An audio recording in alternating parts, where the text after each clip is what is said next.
Welcome back to the Sports Source. This segment brought to you by Games and Things. Foosball, billiards, air hockey, ping pong, poker, cards.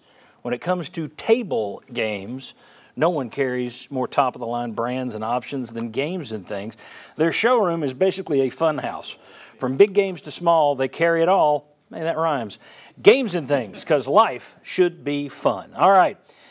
We are back with 3 media members over here joining me, and then we got 5 VFLs lined up like a church choir right there. That is Mike Stoll, Daniel Hood, Will Overstreet, Sterling Hinton, Marlon Walls. You can guess who's who. If you're just tuning in, it's like, I don't watch this show. You don't need to know their names. They're just cool guys. What we do here is I ask 4 questions. Will they or won't they? The VFLs held up a little sign that says yay or nay. And these guys get to join in occasionally as well, just as I see fit. All right, here we go. Question number 1. We covered this a little earlier, but Alabama has allowed 31 sacks on the year, more than 4 per game. Tennessee has sacked their opponent 24 times, right at 4 per game. So, will Tennessee record 4 sacks in Tuscaloosa on Saturday? Everyone says yes. Wow, I thought we would have more people say no because it's the law of averages, it's Alabama. Everyone says yes. Are they right, Jimmy? No. Tennessee's not going to get 4. I don't think so, because I think Alabama's going to game plan for that. I think they're going to tell Milroe to get rid of the football to try to avoid that. So I'm going to go. Where's my rain cloud? Just hold that, Mr. Negative. Okay. Took me forever to find that thing. That was not planned. All right. Question number 2. Tennessee is averaging 231 rushing yards per game, right at what they did yesterday. Alabama is allowing just 105 rushing yards per game. Saturday at Bryant-Denny Stadium, will the Vols rush for 165 versus Alabama? VFLs? We got a yes. We got all the front row guys say yes. Mike Stoll, Daniel Hood say no. Tennessee won't hit 165. How come? I think you're playing against one of the best coaches in college football history, and he's going to force you to throw the football. I think he's going to take it away or try to. Okay, Mike, your thoughts? They're going to run. They're running the ball, but it's at Alabama. It's noisy.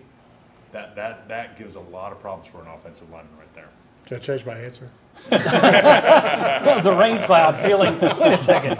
There was some sunshine there. Josh, your thoughts on that one? Yeah, Willie Sunshine surprised me with his pick. I think that they'll be able to run with some success, but the kind of success we saw against Texas A&M is asking a lot, so I would go under that. So under 165. Yeah. Okay. I tried to go way at you. Oh, Mr. Negative. All right, number 3.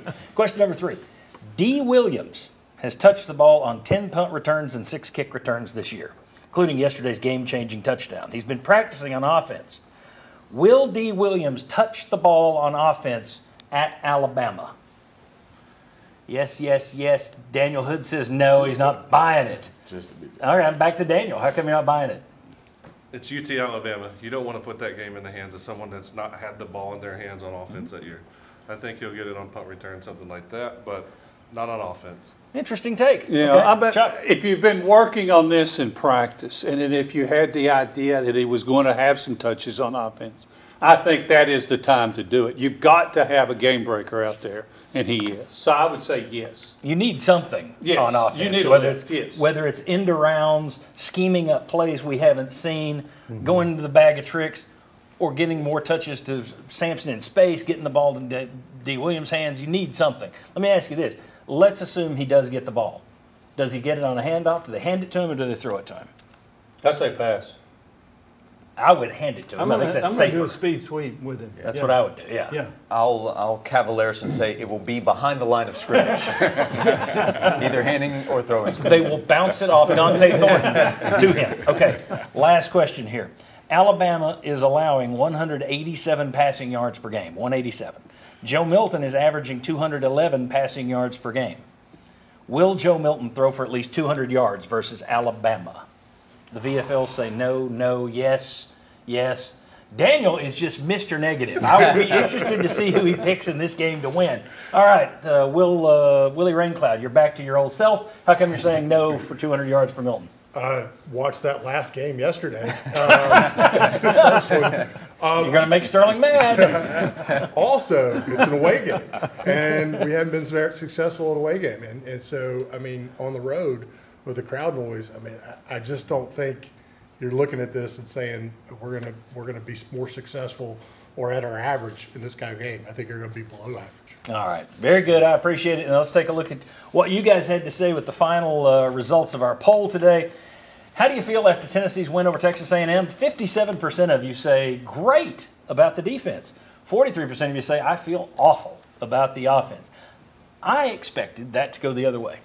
I thought more people would be complaining about the offense than happy with the defense, just because, you know, that's what we do as fans and media. You look at the negative. So I'm a little surprised. It was 57% feeling great about the defense. All right, when we come back, it's the Cavaleros line.